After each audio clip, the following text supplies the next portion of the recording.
মসজিদ নিরাপদ না, আজকে তারা আমাদের দেশ নিয়ে মাথা ঘামায়। আচ্ছা, বাংলাদেশে এমন কোন নজির আছে যে মন্দির ভেঙে কেউ মসজিদ বানাইছে? আছে? নাই। আমরা আরো পাহারা দিচ্ছি। এর বিপরীতে এই উগ্র ইস্কনেরা কি করেছে? আমার ভাই আলিফকে তারা চট্টগ্রামে খুন করেছে, তাও দিবালুকে প্রকাশ্যে জবাই করে। শুনে ওদিন ঢাকায় বলেছি, হাতের ময়লা ইস্কন।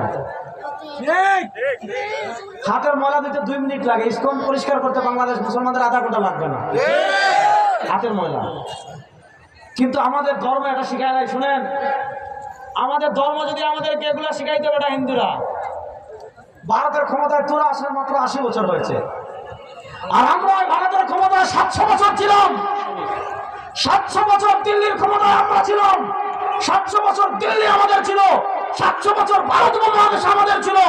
আমাদের ধর্ম যদি আমাদেরকে শেখাতো, প্রত্যেকদিন যদি অস্ত্র দেখে এক এক কালে কালেমা পড়াইতাম, ভারতে হিন্দু থাকতো। কিন্তু ভালো করে মনে রাখবেন, একটা মাসালা বলি, যেই জায়গা একবার মসজিদ হয়ে যায়, মনোযোগ মনোযোগ মনোযোগ, যেই জায়গা একবার মসজিদ হয়ে যায় সেই জায়গা কিয়ামত পর্যন্ত মসজিদ।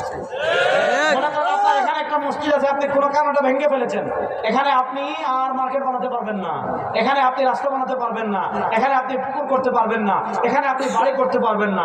যদি এখানে মসজিদ নাও থাকে, এই জায়গায় ঘেরাও দিয়ে আপনি রেখে দিতে হবে, যাতে বাচ্চারা খেলাধুলা করতে না পারে, যাতে দুনিয়াবি কোনো কাজ এটা ব্যবহার না হয়। মসজিদ কিয়ামত পর্যন্ত মসজিদ। বাবরি মসজিদ কিয়ামত পর্যন্ত মসজিদই থাকবে। তোমরা বাবরি মসজিদ ভেঙে রাম মন্দির বানিয়েছো, কোনো সমস্যা নাই। 14 কোটি মুসলমান না, সারা দুনিয়ার মুসলমানের কাছে বাবরি মসজিদ থাকবে। সময় আর বেশি দিন বাকি নয়, রাম মন্দির ভেঙে আবার বাবরি মসজিদ বানাবে ইনশাআল্লাহ।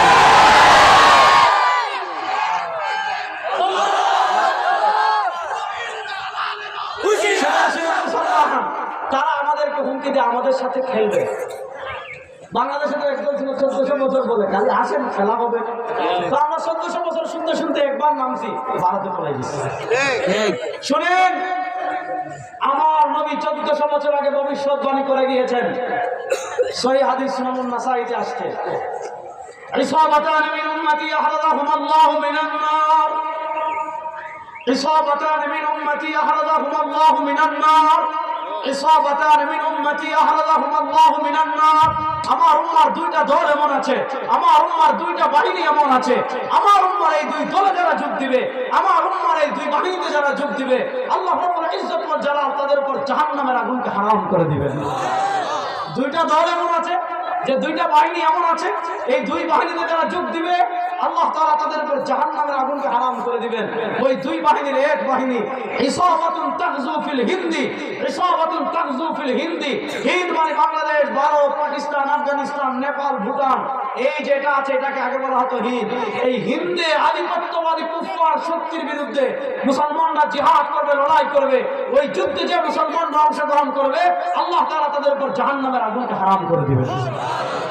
আমার নবী ভবিষ্যৎবাণী করে দিয়েছেন, প্রচন্ড যুদ্ধ হবে, অধিকাংশের বেশি মুসলমান শহীদ হওয়ার পর আল্লাহ তাআলা মুসলমানদেরকে বিজয় দান করবেন।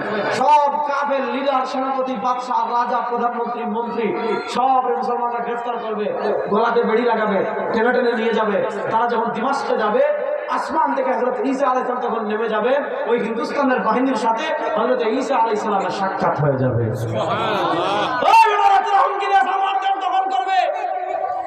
মুসলমানদের এই আবাদ ভূমি, মুসলমানদের এই পণ্যভূমি, আবাস ভূমি, বাংলাদেশকে দখলের হুমকি দিয়ে শোন, আমার নবী 1400 বছর আগে ভবিষ্যৎবাণী করেছেন, তোরা প্রস্তুত থাক, আজ হোক কাল হোক, গজওয়াতুল হিন্দের বাহিনী যুদ্ধ করবে এবং দিনের লাল কেল্লা পর্যন্ত আবার খেলাবার পতাকা উড়াবে ইনশাআল্লাহ।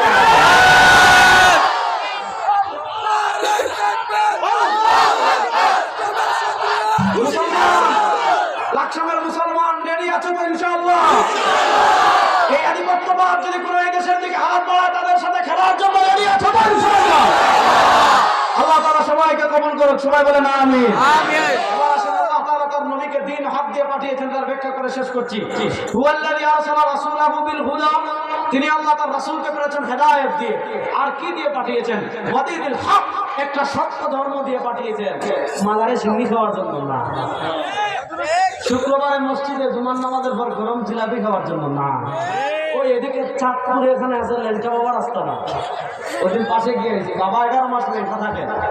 আর পুরুষ যখন আসে বাবারে পোলাপান গোসল করায়, এরপরে ওই গোসলের পানি বাবা যেহেতু গোসল করেছেন বছরে একদিন, এই পানি তো স্বাভাবিক না, ওই বাবার একদিনের গোসলের পানি মরিদরা ভাগ করে নিয়ে যায়। আমি বলেছি ওই পানি খাওয়ার চেয়ে আমার বাচ্চা যখন মুতে ওইটা খেয়ে ফেলে, তাও ভালো।